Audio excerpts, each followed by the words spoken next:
Great. So I'm Luke, and this is EJ. We're going to be hosting this room all about meaningful academic discussion. So we're going to be focusing in on how to have those really robust, rigorous conversations with our students, and how do we use technology tools to get that going as you're thinking about having students coming back imminently to your classroom.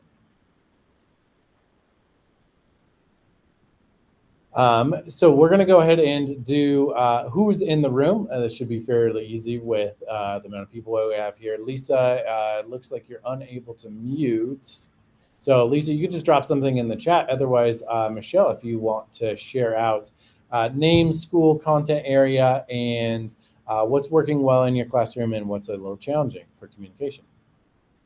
Sure. My name is Michelle Toff.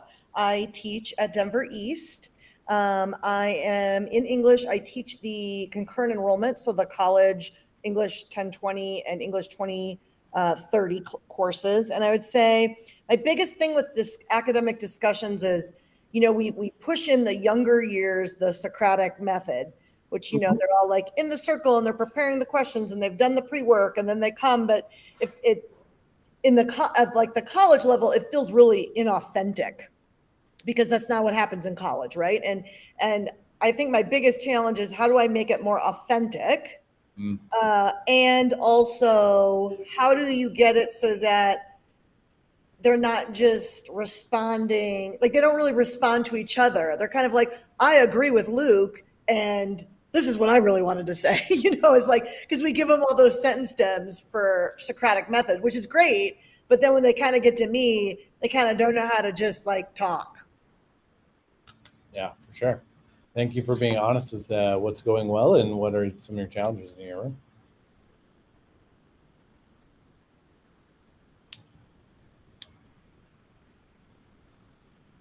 I could also say, like, what's going well is I think we do a good job in the English department of trying to prioritize a student voice. And so I think that we do that a lot. And so I'm proud of that. Very, very important step as a team to be able to honor student voices in order to create an environment where they feel free to learn and to make mistakes. That's key. Welcome, Lisa. I'm hoping that your year is starting well. You're there at GW. Good to see you again in our sessions.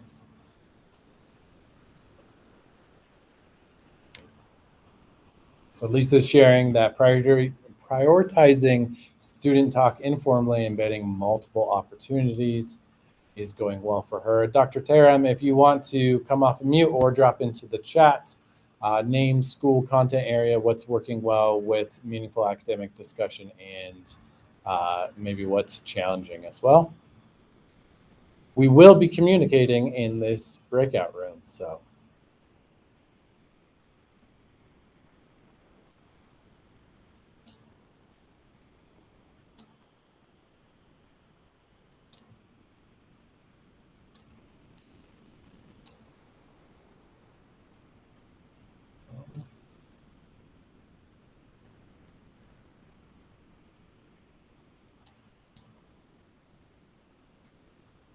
Awesome. Love it. Welcome, Dr. Theram from South High School, teaches biology.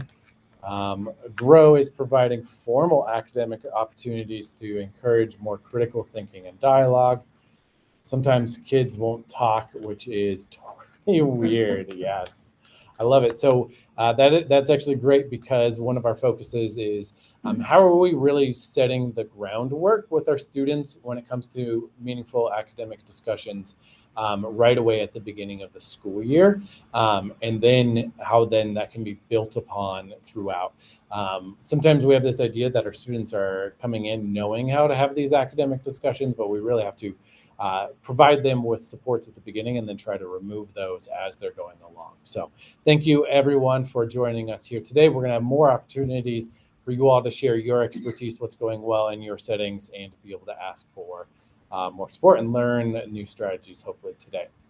So kind of the heart of this is that we have high expectations for our students when it comes to academic discourse.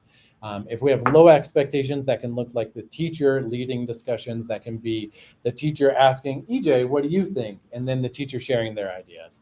And then saying, Lisa, what do you think? And then the teacher sharing their idea. But what we really want is the peer-to-peer academic discussion using academic language that's in a really rigorous way.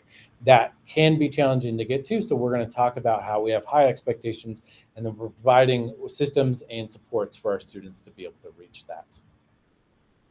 This also aligns with our 3 big priorities as a district this year. So if you remember back to last year, we talked about safe and welcoming and engaging with grade level texts and tasks. This year we added continuous improvement.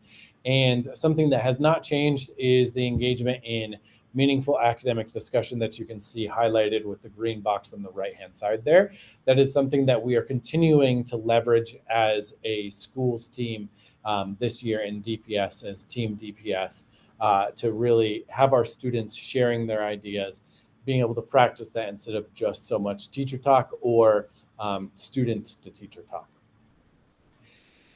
This also aligns with our common lesson plan practices. This is something new this year. It was introduced at the very end of last year. So if you haven't seen it yet, this is part of like our 4th step in this practice, and that is providing time for our students to have academic discussions in our planning. So if I'm thinking in here, I'm planning out my social studies unit, I'm planning out my biology unit, I'm planning out my science unit. I need to plan out multiple opportunities for my students to have meaningful academic discussion so that it's not just by accident, but by design that our students are able to engage in that. And that comes with really good planning as part of that process. We wanted to get started by giving you a picture in a short video of what students look like, how students look like when they are trying to do this. So I would like you to think about a couple of questions. You know, what are some of the elements that you see in the video that help students develop that academic language and to have meaningful academic discussions?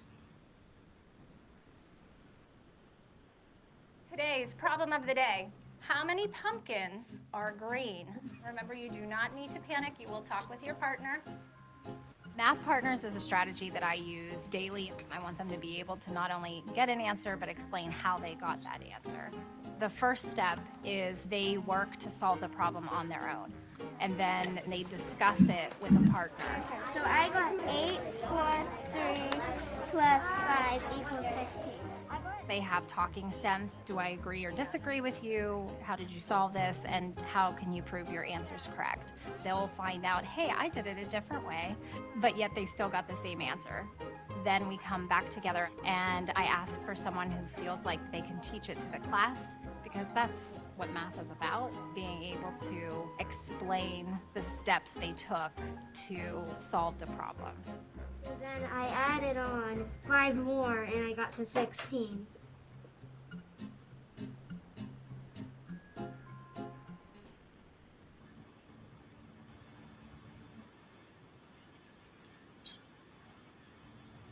All right, then what are some of the elements that you saw in that short video that help students develop that academic discussion skills?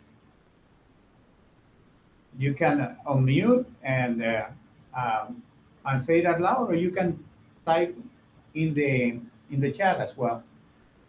I would say one of the things I saw was that there was some independent time before the action got started. So there was some time, which helps build confidence, so that the kids are doing the heavy lifting equally. Yes, absolutely. And when they are doing that, you know that they are using their background knowledge on their own, right there, trying to put things together, right? Very well. Thank you so much, Michelle. Anybody else? Think per share, Dr. Taram said. A good structure to use, right? Once I'm I usually use think, pair, and share to share with each other, to have time to think about it first, and then to share with each other. in that per share, as they are discussing with their partners, they are actually comparing their, am I in the right direction? You know, they're making judgment on the direction they are taking with the content at that point. I'm sorry. Can you say that one more time? Anybody else then? She's asked for you to repeat that. Huh? She asked for you to repeat what you just said. Well, I'm sorry, I didn't understand what you said. I was saying that by them being able to compare what they have with other peers during the per share, then they are actually making judgments about the direction they are going with the content. Am I going in the right way? Did I did it in a different way, but it got me the same thing? Why does my response work also, or maybe didn't work? So they are making all those evaluative judgments of themselves. Then anything else that you guys want to add?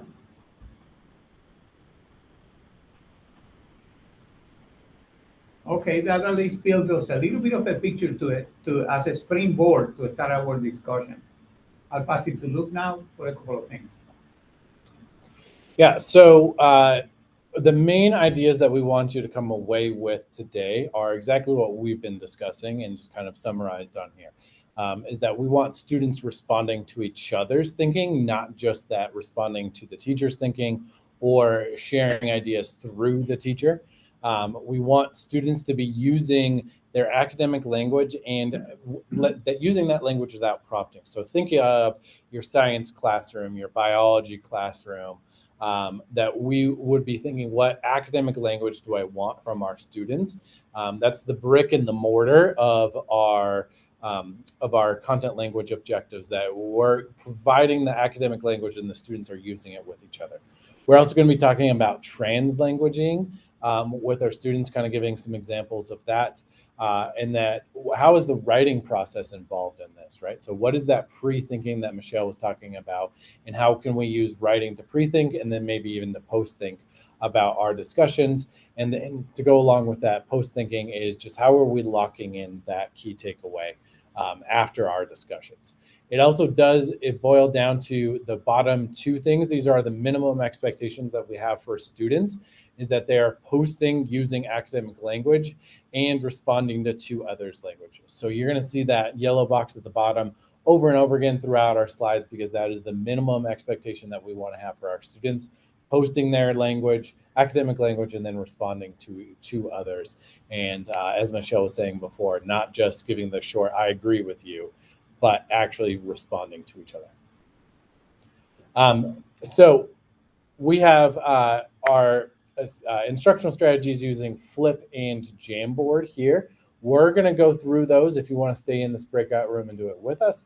But we do want to honor that it is almost 3 o'clock now. Just getting back into the swing of school and everything. So if you want to work independently, or if you have one of these tools that you want to focus on, or one of the tools you really know well and you just want to focus on the other, it is totally up to you. We are going to return to the main room to do some debrief, kind of next steps and what this year is going to look like at 3:40. Otherwise, we're going to take the next 42 minutes to talk about Flip and Jamboard and give you all practice time using these tools. So 3:40, we'll be back at the main link there. Otherwise, we're going to jump into Jamboard. Okay, then we'll discuss Jamboard, which is a tool that originated as a piece of hardware, but then migrated to be a web app base. And let me show you. I'm going to present and show you what you can do, how you can ignite your students' discussion skills using Jamboard for a little bit.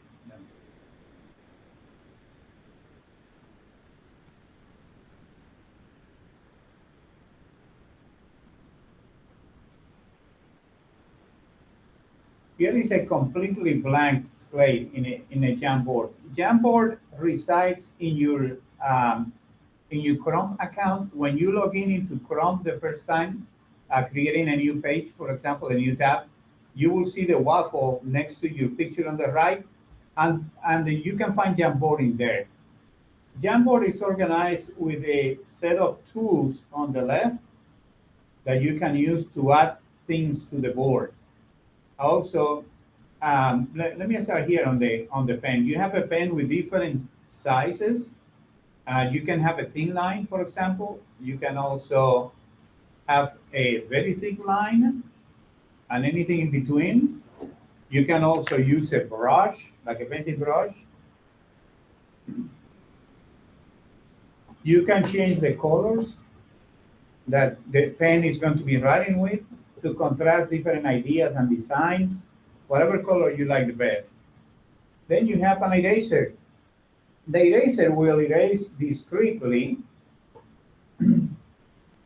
any line or point that you are working on, okay? But there is also a quicker way to erase, which is a clear frame. Also, you have a pointer to be able to drag objects. Once you have entered objects within the board, you can drag them anywhere. You have a sticky note tool, and this sticky note tool, you can change the background, for example. You can use different colors. You can have no color if you want to. Just displaying the text. You can write text in it.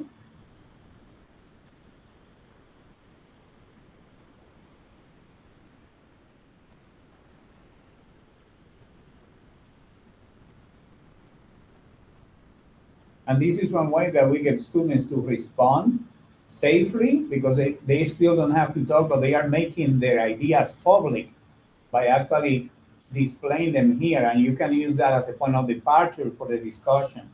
You can also add reactions. For example, I can add a sticky. If I do Control Option on my keyboard, you are not able to see that on the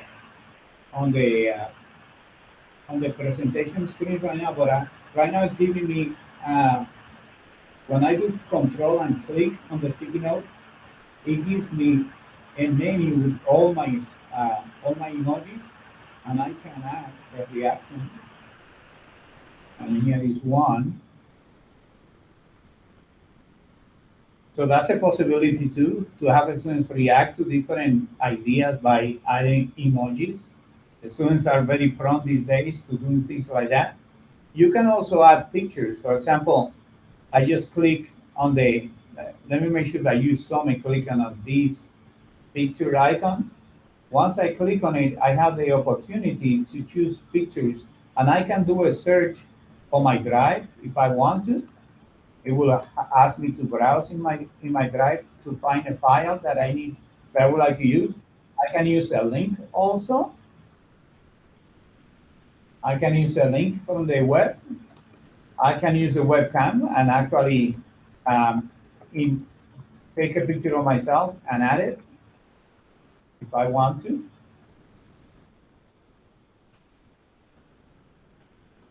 Can I ask a quick question? Can you, is there a way on Jamboard, my experience with Jamboard, my one frustration I have is there a way where you can pause it and like stop kids from being able to like write on it? Because I find sometimes like if I leave it open too long, then they start like painting over things and drawing silly things. And so I was just curious if, you know, like in Pear Deck, it's like there's some teacher controls.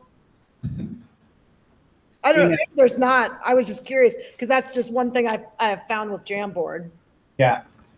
You know, one way that I have seen teachers deal with that situation is by giving a certain amount of time for the students to present their ideas on the board. And then they use the share, and then they change from editor because, you know, you want to create your Jamboard and put it in editor mode at the beginning so the student can add things to it. But then after a few minutes, you do viewer only. Okay, but there aren't certain teacher controls in Jamboard. Not to this moment. Okay. There are no teacher control. You know, most people have to create an environment where they talk to their students about how annoying this can be to others and how they will feel if somebody come and actually, you know, take their own ideas and make fun of it or cross them out or erase them. How would you feel about that? That kind of conversation tend to bring a little bit of responsibility on their side and reacting in a positive manner to what is happening in the Jamboard, but also being able to manage the time, making sure, okay, you have 2 minutes to do it. or you have 3 minutes, and that's it. After 3 minutes, you turn that editor sharing setting and turn it into viewer. That's one way that I have seen teachers manage that. Thanks. You're welcome. Then another tool that you have available in there is the geometric figures tool. So you can actually add different type of geometric figures. Many math teachers use it during geometry, for example. But there are many other uses. You can create drawings. If you want to, for example, you can see a little bit of a body and a head here. I can actually put legs to these and basically draw an animal if I want to. You can also have, you can add text, and these texts you can actually create descriptions, or you can do titles. Let's see, why isn't it clicking in there? And there it is.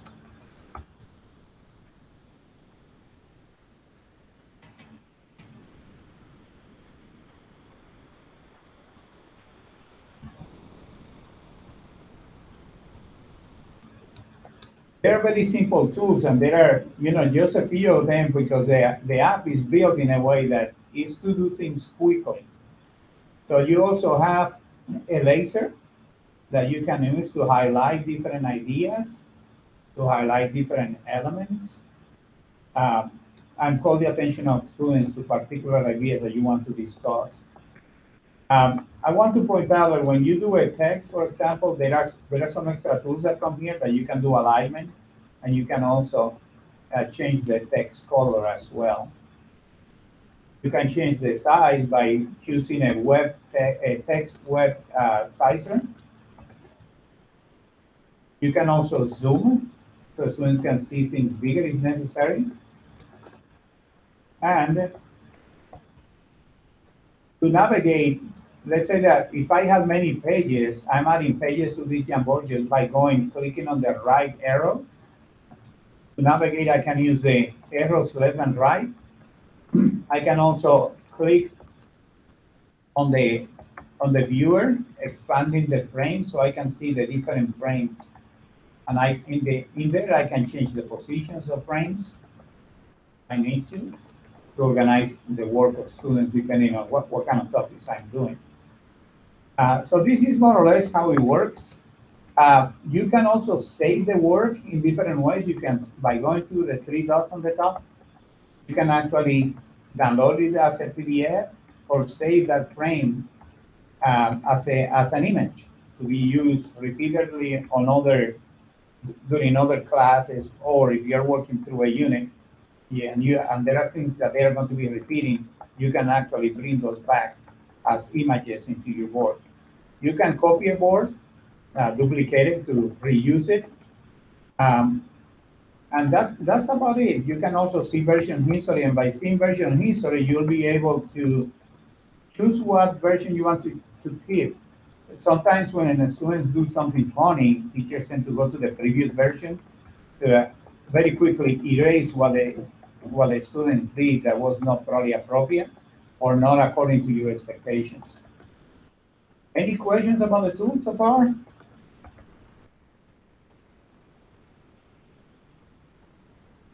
Okay, then Jamboard can be a great tool to get students going with different ideas. So I'm going to have you kind of do one Jamboard for me to kind of feel it from the student side.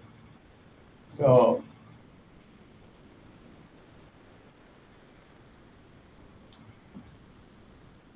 sorry, let's grab the link here.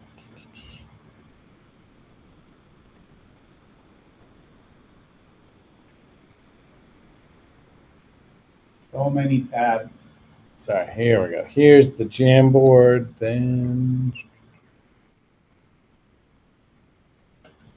So this Jamboard that you're going to see has a 4-corner strategy. A 4-corner is a strategy from the Kagan strategy set. And you are supposed to physically divide students in different camps and provide different corners where groups can go and discuss a topic and place themselves on a continuum. For example, here you see a strongly agree, you see number 2 agree, number 3 disagree, and number 4 strongly disagree.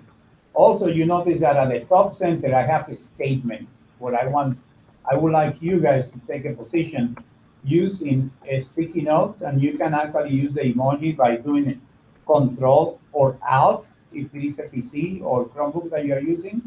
You can use Alt in the sticky note text box to add an emoji.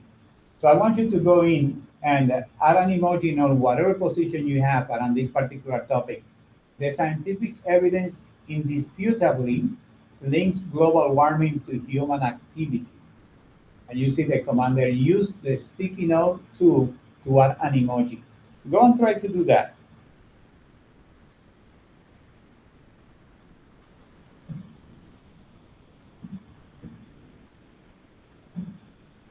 So the sequence of keys is control click. You choose the sticky note tool, then control click on a Mac, or Alt click on a PC or Chromebook. There we go. Thank you so much. I see 1 strongly agree. You don't have to agree. Of course, you want to be true to your position here. I lost how to do the sticky note. I have the sticky note. I lost how to do the emoji. So what kind of computer do you have right now? I have a Mac. Okay.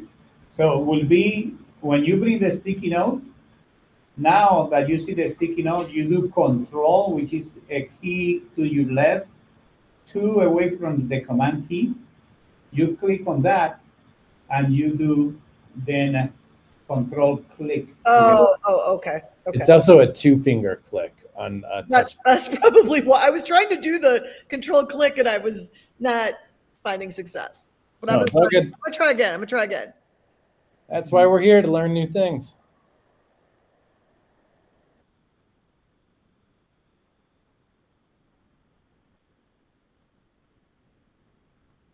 Okay.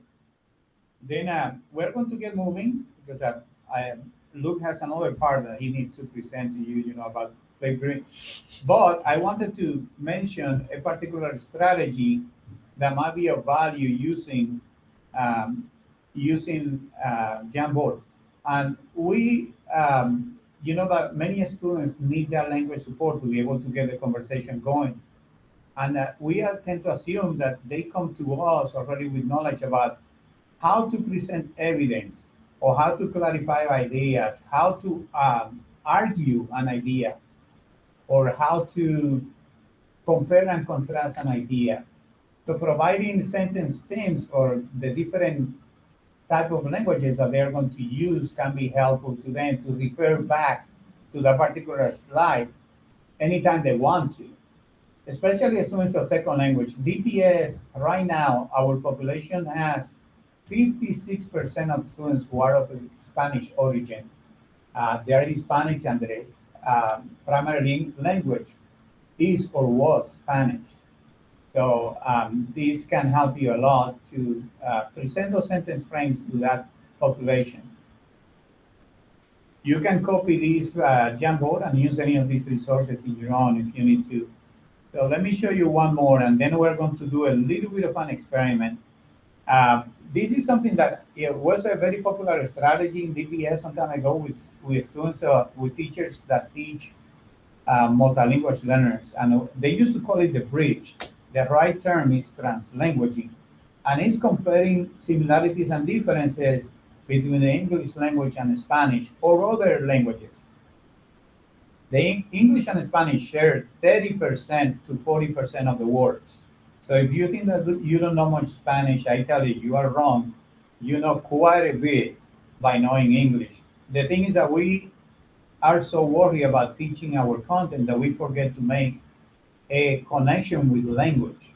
But we are teachers of language also, not only teachers of chemistry or teachers of math. We are responsible to teach the language of our content.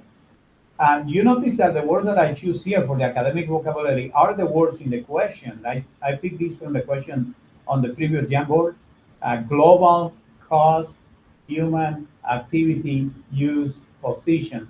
And then you notice on the right that I have two columns doing the translanguaging piece, where I compare the two languages and the similarities in this case with words that are very much cognate, like global to global, causal to cost, uh, humano to human, actividad to activity, usar to use, posición to position.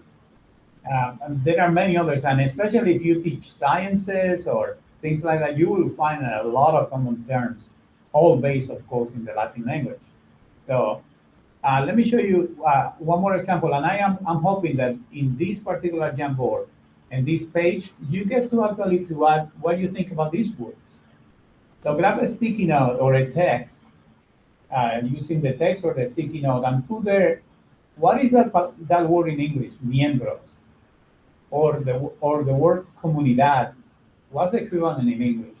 So take a moment to type in there what you think these words mean.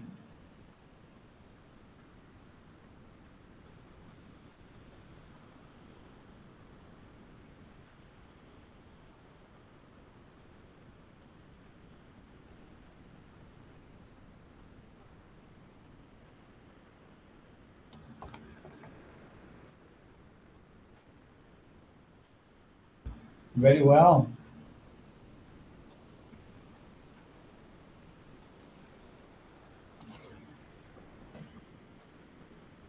Otros, others. Comunidad. You know that comunidad might have could have to do with communication. If you were going to change the ending of that word, comunidad, just looking at the last three letters of that word, take those three letters off and look at how it looks. Look at that, resolver problemas, resolve problems. Very well. Miembros, membranes, could be very well. You know, you are going with your instinct. Very well. Anybody has anything for esfuerzo? Any idea what that could mean?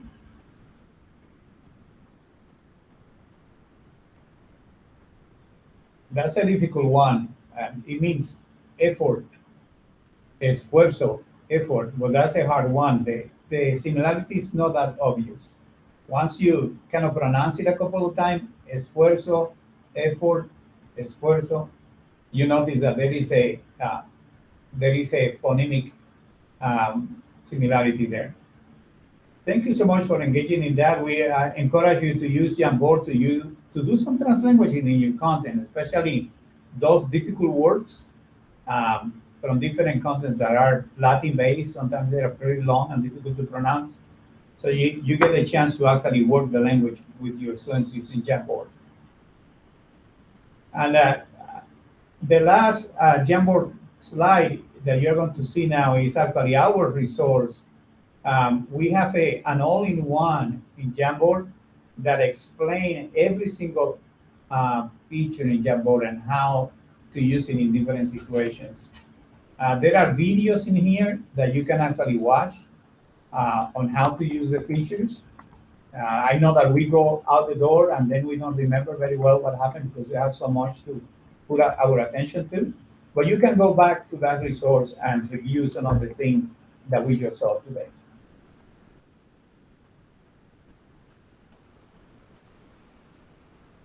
Also in the chat, I put a link here. I made a comment that the population in DPS is about 56% Hispanic. If you don't believe me, if you think that can be possible, there are the demographics, the current demographics for our district. In that particular link, you can check them out. Any final questions or comments about Jamboard before we move on to Flip?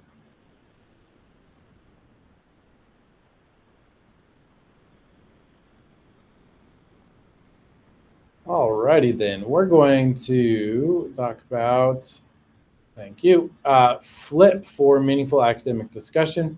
Here is the Flip all-in-one. Here it walks you through how to use this tool.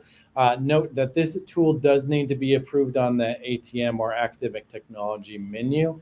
I'm going to drop in our ATM.dps K12.org link to check the academic technology menu if this is available for you. If not, it's a very easy ticket from a school leader. So that can be AP, dean of instruction, principal, somebody like that. Just needs to submit a DOTS ticket for that, and we can get Flip turned on for your case. What are the benefits of using this for academic discussion? Thinking back to what we talked about with our successes and challenges at the very beginning of this breakout room, is that we want to be able to have equitable voice. We want to have 100% participation from our students. We want them having dialogue between each other and not just with the teacher that's in the front of the room. And this is a great way to get that discussion going in August here, as we're starting out in September next month too. It also allows for our students to do some pre-thinking, which I believe that was Michelle that called that out before, is that giving students some moments to pre-think, especially our multi-language learners, as they're thinking in a language that's not their first language, or maybe it's even their third or fourth language.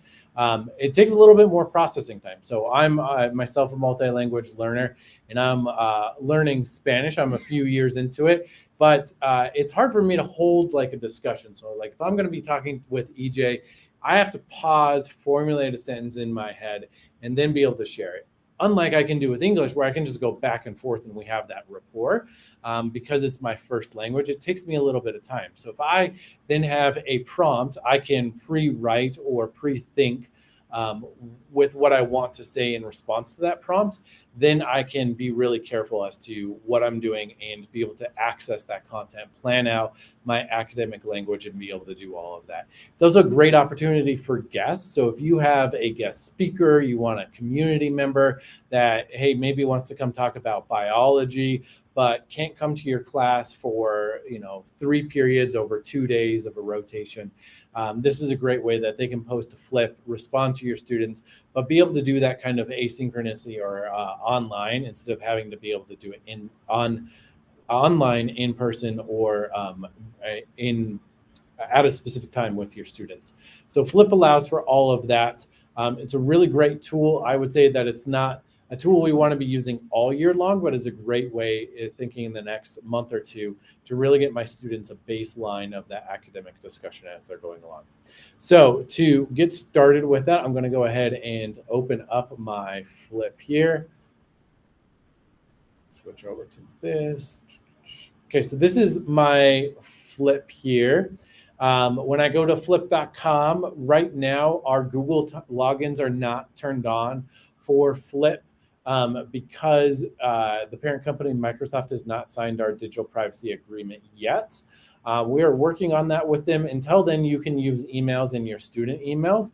We just have to be able to have limited information. So we have to have less than 3 points of identifiable information for our students. So first and last name is fine, then email, and that would be it. We can't share profile picture, gender, stuff like that. You can also use pseudonyms, or you can use initials too if you have.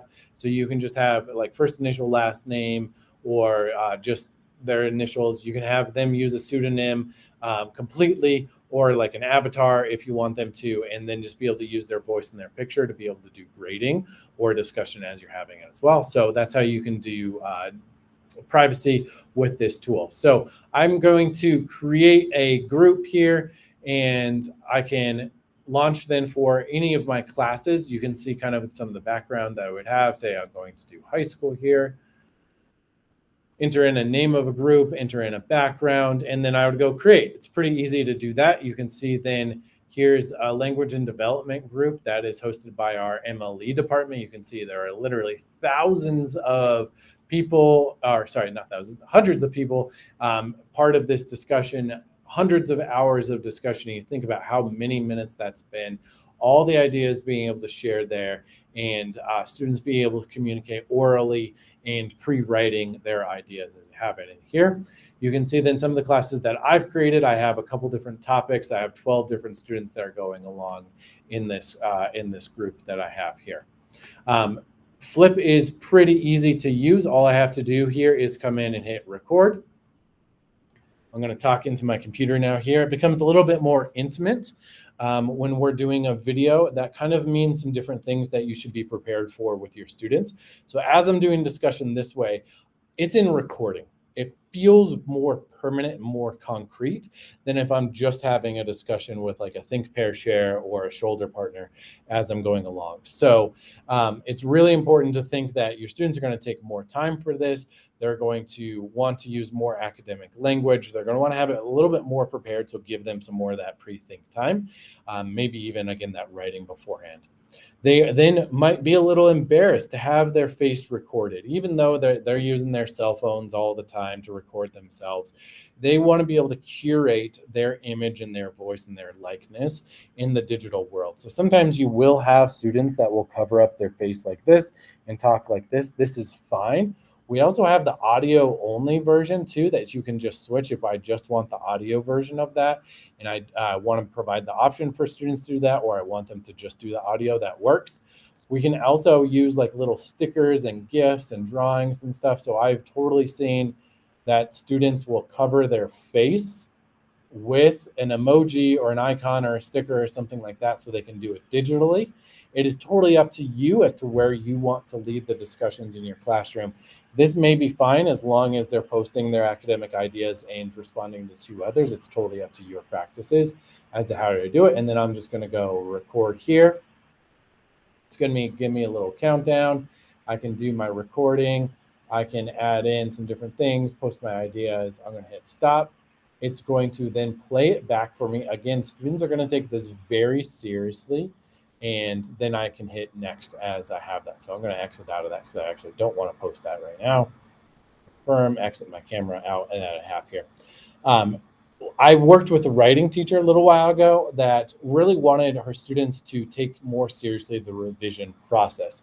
So it was kind of counterintuitive the way that she was thinking, but it totally worked in that she wanted students to write and then read on camera their writing. And because then students take their reading really, really carefully in a video format versus just submitting a writing sample, then they did take the writing and revision process so much more seriously. She also did it for scripts, persuasive essay writing, and the student writing quality just greatly increased as students really took that seriously. It was pretty fun to see how video could make writing better. It's kind of, again, not the normal way we'd think about it, but it totally worked for her classroom as we'd have it. Then we'd want to be able to come in here and comment on other people's videos. So I'd want to be able to watch the video. I think I may use Jan.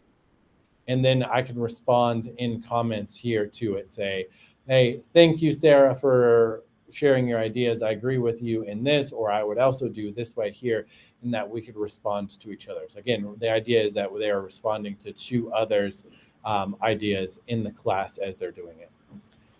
So that is Flip. And to circle back then to our main ideas before we have an opportunity to do Flip ourselves, is that, again, our basic ideas that we want to have in our academic discussions is that students are responding to each other's ideas, that they're using the academic language. We talked about how translanguage works into academic discussions, the writing process, either before or after, and then being able to lock in that learning so that they're responding to each other, and the teacher has an opportunity to lock that in, especially with the students responding to each other in meaningful ways, really helps lock in that idea.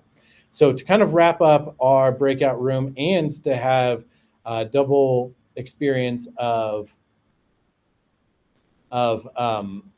using Flip, here is Flip, and you guys can respond from our previous sections here so you can see kind of what this looks like, our 1 o'clock group, and that here is a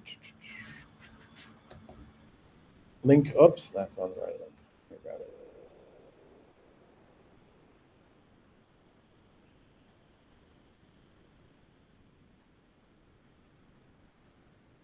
Yeah, so it is flip.com. Michelle, sorry I didn't see that before as I was sharing my screen.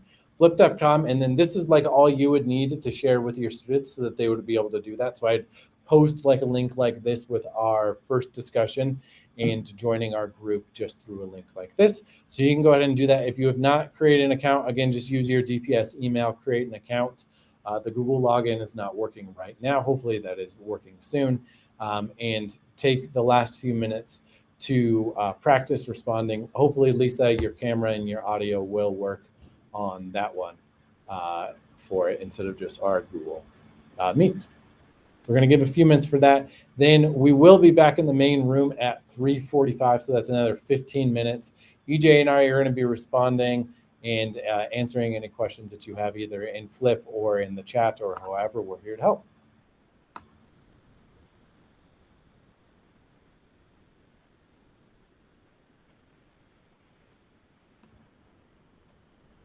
When you do Is the there- group, when you do, oh, sorry. When you No, go ahead, When Michelle. you do the group function in Flip, I might have missed you saying this. Do you add that? Like, say I wanted to do it per period, like I wanted to create one for each period, or I wanted to create small groups. Do I add them? Or Yes. how do I get the code? Or it looks like it's a code. Yeah, so when you go create a group, the Okay. easiest way to do it is to create your first discussion, and then you just share that with your students, and it gets them automatically in the group and part of the discussion. I So just this is share the link code right then? now. Yep, it's a great question. I should have answered that before. So when you do your very first discussion, then they're in the group going forward, and then you can see then some of my other groups then have other discussions that are going forward. Can you like, so I see the join code up here in the right-hand corner, Yep. the 6D020 or whatever. If I wanted to do small groups within the big group, is there a way to do that? So then you would do different discussions within your big group. So right here where it has just these general ones, what I would do is topic, and I would go like small group 1, and then I would say like their prompt, and then I could go post topic, and then I would just do the same thing for small group 2, small group 3, or whatever Okay. group that I want for them. How did you start the discussion? I just go add a topic right here. You got to go into the group first. Yep. So Got once it. I'm in my group and I've created, then I'm going to go add topic. Okay. I was thinking I had to create the discussion, then I created the groups. Okay. That's Yep. cool. Thanks. You're welcome. Sorry. And then Elisa, still working on those settings. I wonder if the settings will be different within Flip, if that would work for you. So it does work in Flip. Okay, there we go. Awesome. Glad to hear it.